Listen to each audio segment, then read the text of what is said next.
kita itu kan melaksanakan tugas berdasarkan peraturan-peraturan dari Kementerian Keuangan ya selaku Bendahara Umum Negara.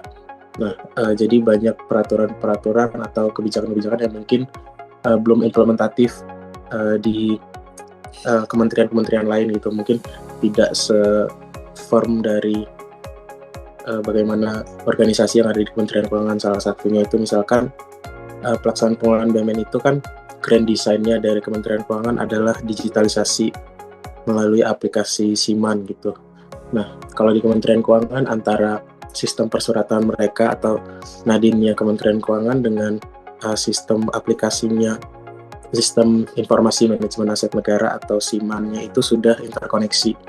Jadi setiap output atau produk naskah dinas terkait pengelolaan BUMN yang diperlukan dalam rangka pengelolaan BUMN itu sudah langsung terintegrasi dengan Siman-nya mereka, dan jadi antara Nadine dan Siman-nya sudah interkoneksi.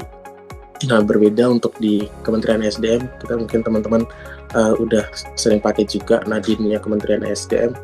Di situ kita masih jadi terpisah, jadi seakan-akan pengelolaan BUMN di Kementerian SDM ataupun bahkan di kementerian lain itu masih secara dua tahap gitu. Jadi kita kalau ada output yang kita perlukan, kita konsep dulu naskah dinasnya kalau di SDM via aplikasi Nadine gitu.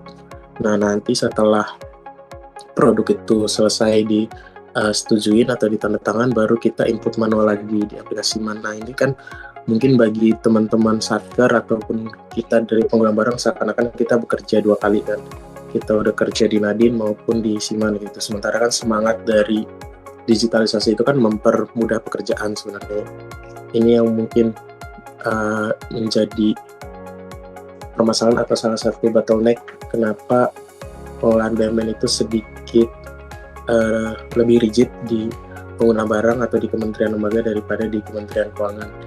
Nah, jadi nanti akan terpilih pembangkit apa aja dengan kos yang paling murah.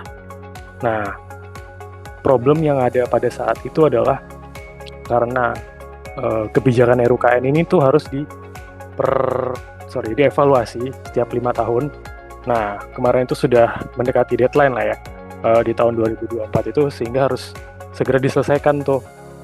Nah, pada saat itu karena waktunya terbatas dan data-data tuh sangat banyak ya. Jadi untuk mengolah data itu sebenarnya kita dan orangnya tuh terbatas. Untuk mengolah data itu butuh waktu yang sangat banyak lah.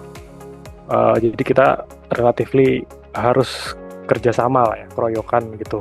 Ya paling sebenarnya kemarin karena di DJK sendiri ya, mungkin beda-beda di tiap unit. Nanti kalau di DJK itu kemarin sempat ada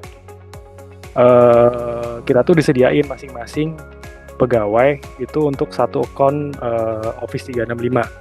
Nah, Office 365 itu udah termasuk cloud storage 1 tera gitulah. Nah, ya udah karena kita kebutuhannya ini untuk kerjanya storage-nya banyak dan bisa dikerjain bersama-sama, jadi kita mengutilisasi lah si Office 365 itu. Jadi enaknya kita bisa ngerjain bareng di satu file yang sama. Jadinya kita bisa langsung tuh kita kerjain bareng, terus kalian bos kita lihat kayak oh ya ini udah cocok nih, oh ya udah. Jadi kita relatively mengurangi waktu, misalnya lagi bikin nota dinas gitu kan, langsung dilihat aja di situ. Ya gitu sih paling mempercepat karena concernnya waktu ya.